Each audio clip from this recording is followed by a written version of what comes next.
get started.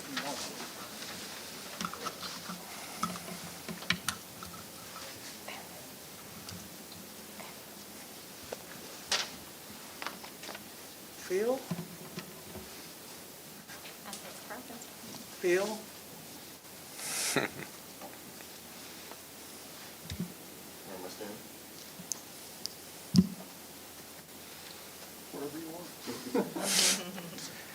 Okay, I think we're ready, right? Okay. Good afternoon. I'm Clee Jackson, the president of the Greater Grand Rapids NAACP branch here. I want to thank everyone who was here with us today to celebrate the revised policy recommendations and changes to the surveillance technology policy.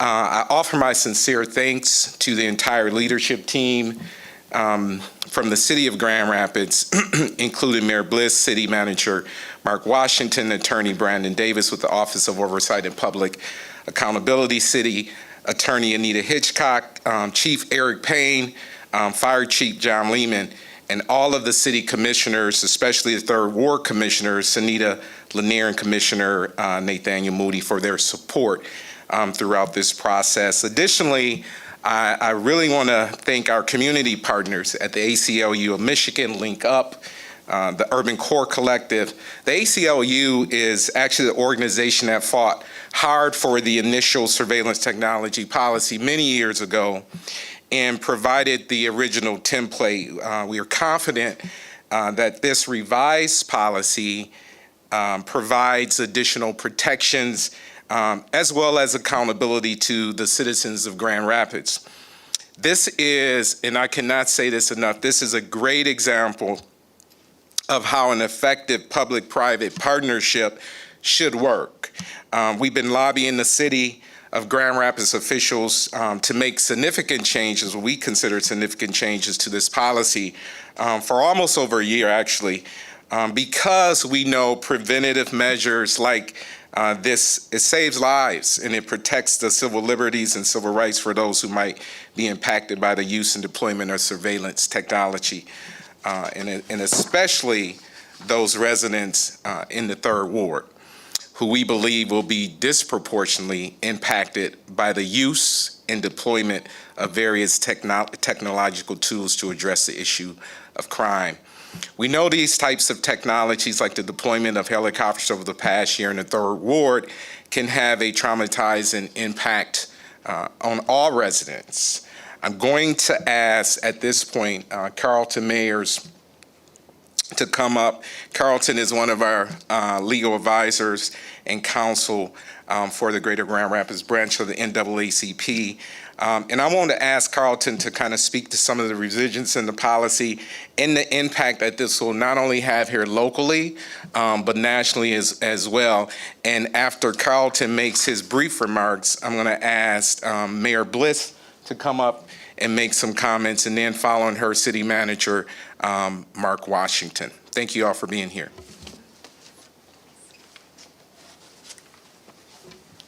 Thank you, and hello. My name is Carlton T. Mayers II, Esquire, and I am the Special Advisor on Public Safety for NAACP Greater Grand Rapids branch. I also did a lot of work with NAACP in the city on the amendments to the administrative policy for the City of Grand Rapids on surveillance equipment and surveillance services for both acquisition and use. So I just want to put out there, number one, I want to echo what President Jackson just said.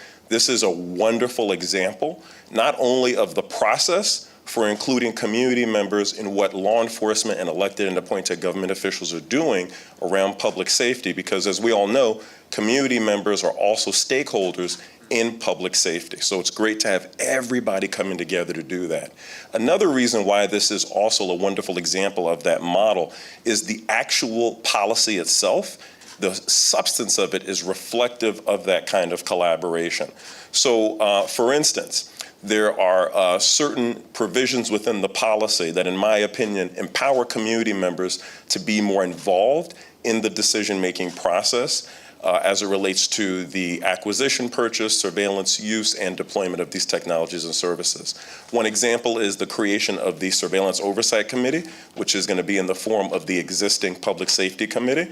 Another example are the mandatory public hearings that have to happen on the front end when the technology is being purchased or acquired, and also on the back end after the technology has been used, all of which now allow community members to be more hands-on, more involved in the implementation of this policy.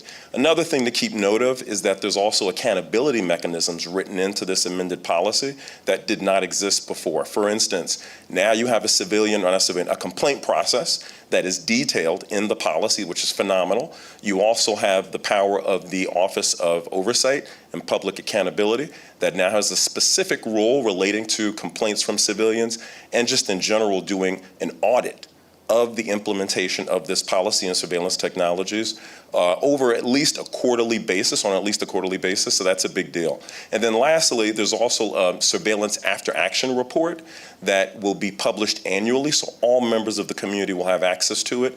It does a great job at not only outlining the impact that the use of the technology has had on violating civil liberties and civil rights broken down by race, gender, age, and also location. But most importantly, it also provides data on complaints about the surveillance use, also broken down by race, gender, age, and location, which is huge, mainly because two reasons. Number one, most cities, most municipalities in America, in the US, do not have a policy like this or an ordinance that governs surveillance technology and use of it.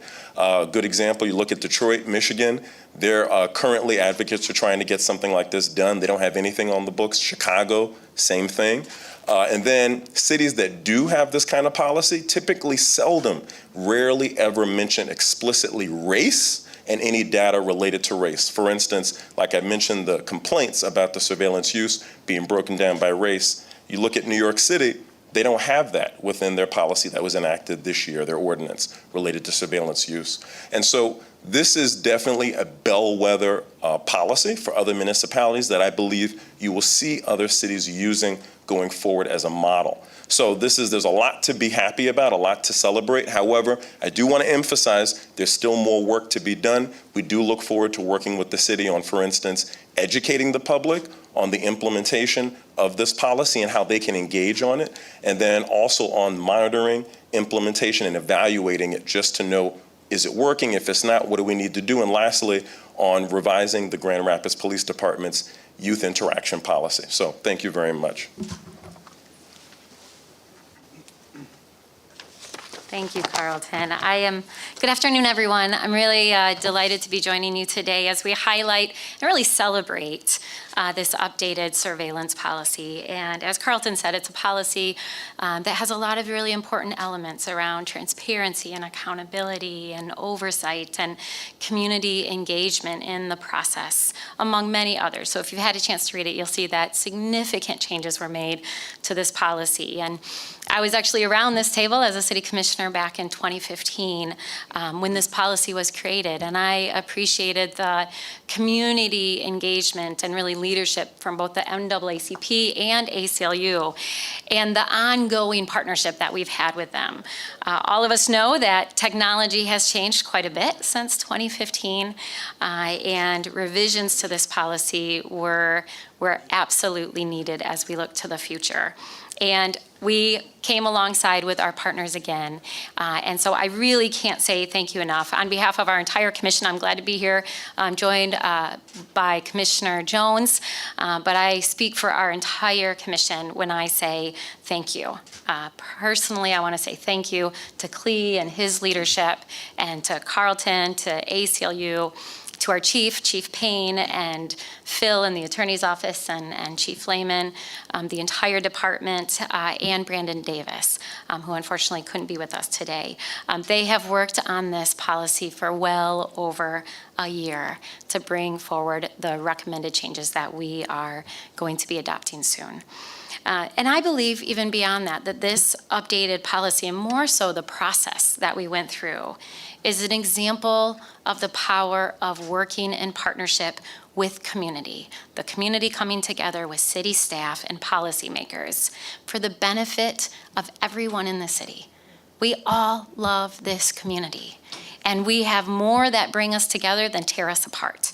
And this, to me, is an example of identifying those shared priorities and shared solutions.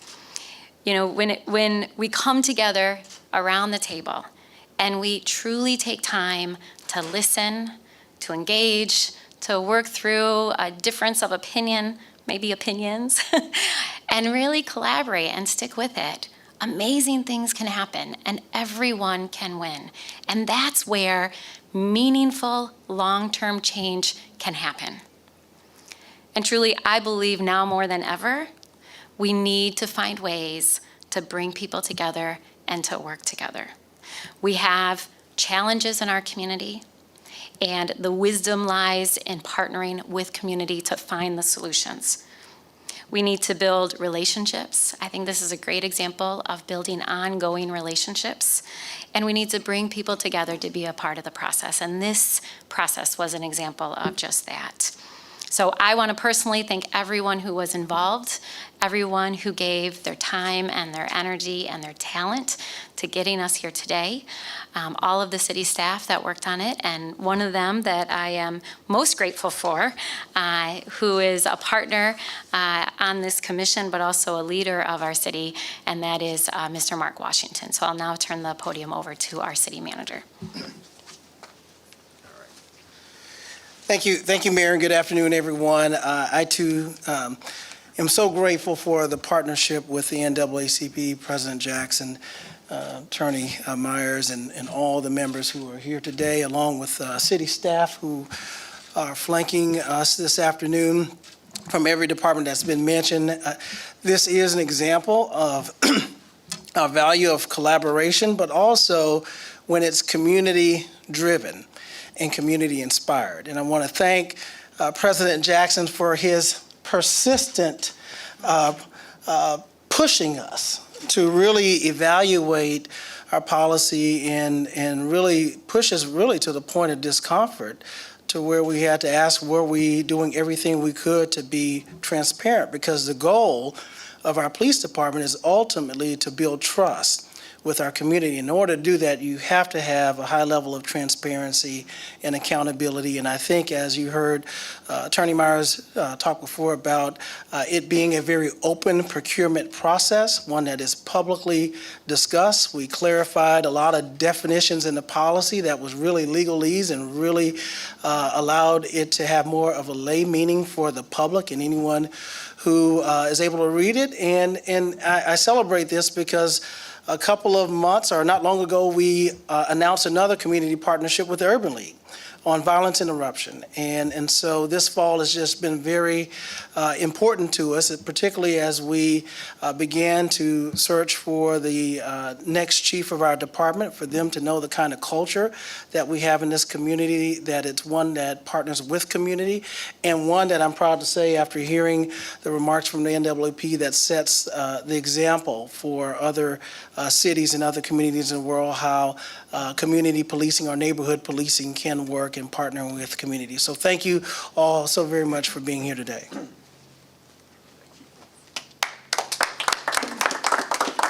So at this time, we're going to open it up for questions from the media if you guys have any. But I also want to lastly acknowledge our staff from the NAACP, as well as our executive officer, Gail Harvey, Manager of Policy, Ahmad Hardy, and Kareem Scales, Administrator of Operations. They put in a ton of work on this. And actually, you said, Mark, I was pushing you, but they were pushing me. So it goes both ways. So we'll open it up for any questions that the media might have. Talk a little bit about some of the disproportionate ways that this might impact Ward 3 and people living there. Can you talk a little bit about why it's so important for you guys to have this kind of policy in place to protect people there? Yeah, well, you know, I think if we look at surveillance technology and devices that are used across the country, I mean, let's be honest, we know that typically Black and brown people and poor and white folks are disproportionately impacted. And I think a lot of the narrative or the argument to justify that would be the crime stats, right? In certain wards, neighborhoods, communities. And so, again, as I said earlier, it is critically important that we be preventive instead of reactionary, and I think that's what this policy does, by allowing that community voice to be at the front and to be centered and to hold folks accountable, quite honestly. I think this policy not only is a protection for civilians, but also for law enforcement agents as well. And so that's what I would say. I don't know, Carlton, if you have anything to add to that, or? Only thing I would add is that the best way to see the amendments that are now in the revised administrative policy are essentially just bolstering the quality control mechanisms that are already in place and then creating other ones to make it even stronger. Like I mentioned, that after action report, I think that's going to be key, and I'm sure the news media would be interested in it once it's published on an annual basis to see the technology was used in this year, what was the impact, and it also actually provides information on the fiscal impact as well, not only on impact on race, gender, age. And so to have that information will, for the future, help law enforcement, city staff, and community be able to come together and say, okay, was this a good use of these funds and this technology? How do we have to change it so that it's more effective, so on and so forth. So that's all strengthening and establishing quality control mechanisms. There are, I think, 11 changes, within this new proposed policy. I guess, what do you, of the 11, which do you think are most impactful to people living within the city of Grand Rapids? Why should they care about these 11 changes that are being proposed? Well, they should care about all of them, but you can come back, Carlton, and address that if you would, or the city manager as well. Yeah, I certainly, I think for many reasons, as already been enumerated, but I think in terms of, there are concerns about privacy, and people want to have their privacy protected, but there's also the concern about, making sure that the community can be safe. And, policing in this era, we're in a technological age, and it's hard to have a conversation around any city service without the use of technology. So citizens should be assured that when we buy technology, that it won't be overly invasive and infringe upon their human and civil rights. And we're trying to be as transparent as possible in the acquisition and deployment of it to make sure that there's good community engagement, awareness from the public before our policymakers ultimately make a decision to vote on it. And then can you just describe, you guys say surveillance technology, but what is some surveillance technology that the city is currently using, and then, maybe some passports that have been proposed but not necessarily Right. approved? I'm going to maybe defer to some of the operations, but body cameras, for example, is one that's important. And right now, I'm just to be candid, we have an critical incident in the city, and what's going to help us is the use of technology as to investigate some of the origins around what occurred. And so that as I think President Jackson mentioned before, it not only protects the citizens, but also the officers involved. So in that instance, it's a source of information, a source of truth. But there's other technology that we use, for example, in responding to critical incidents on fire or flooding in the river. The fire department has used several times aerial drones in the past. And Chief, you want to talk about how that's deployed? Yep, so really the main thing that the fire department would use as far as this policy would cover would be our drone program. And so we are able to utilize that to assess building damage. We're able to do assessments after a significant, severe weather event. We're able to use our FLIR technology to be able to locate a image of somebody that may be in the river or be able to keep accountability during a nighttime event. And so those are the areas that the fire department operates. And I'll defer one to the police department, but we discussed before about using aerial response in terms of having similar drones in the police department to respond quicker without navigating through traffic. We've had a lot of incidents, complaints about high-speed motorcycle incidents, and the departments choose not to pursue to endanger lives, but aerial drones would allow them to do it without harming pedestrians. Chief, you want to talk about that? So drone or UAS technology really can be a force multiplier for us, but also it helps the community out too. That being said, a lot of community says, well, why did you need so many officers? A lot of those officers are on scene so we can have eyes on and keep the community safe and keep the officers safe on scene. With drone technology, we can use that to be able to observe the whole area using fewer cops or having officers out of sight that can respond if needed if we were to pick something up using that technology. The technology that we currently use at the police department is used to keep the public safe, and that's the only reason why it's used. A lot of our technology is used with the bomb team. We have one of the only bomb teams on this side of the state, and we have robots with cameras on them, and that technology works great. Keeps the officers safe, keeps the public safe. The officers don't have to go down on a suspected device if they're able to use that technology. Our special response team, which responds to critical incidents, also uses them, but after they already have a search warrant that's signed by a judge that says that we can use that technology inside a home or a private residence. And I want to just be real clear as well. Today, we're not authorizing the purchase of any of this type of technology. This is just a process. And so I want to ask Carlton to come back up also, just to talk a little bit about ShotSpotter and what that does and what that means in this space. Okay, well, I'm sure a lot of you know that there were some efforts, I believe last year, to purchase ShotSpotter. It's a gunshot detection technology that is used to detect, with sensors, to detect gunshots, and then within like 60 seconds, inform law enforcement of the location of where the gunshots were fired, so then law enforcement can respond to the scene, hopefully in enough time, if not to prevent any more further injury, at least to be able to collect evidence, to develop a case, and then catch whoever the suspects are involved in the incident. Now, that's how it's supposed to be used. However, it is the actuality in how it is used has resulted in actually over-policing of Black and brown communities. Essentially, what's been going on is that I know that President Jackson had mentioned how a lot of times law enforcement use crime data to determine where they're going to target their tactics and their strategy. And that crime data tends to focus on Black and brown communities.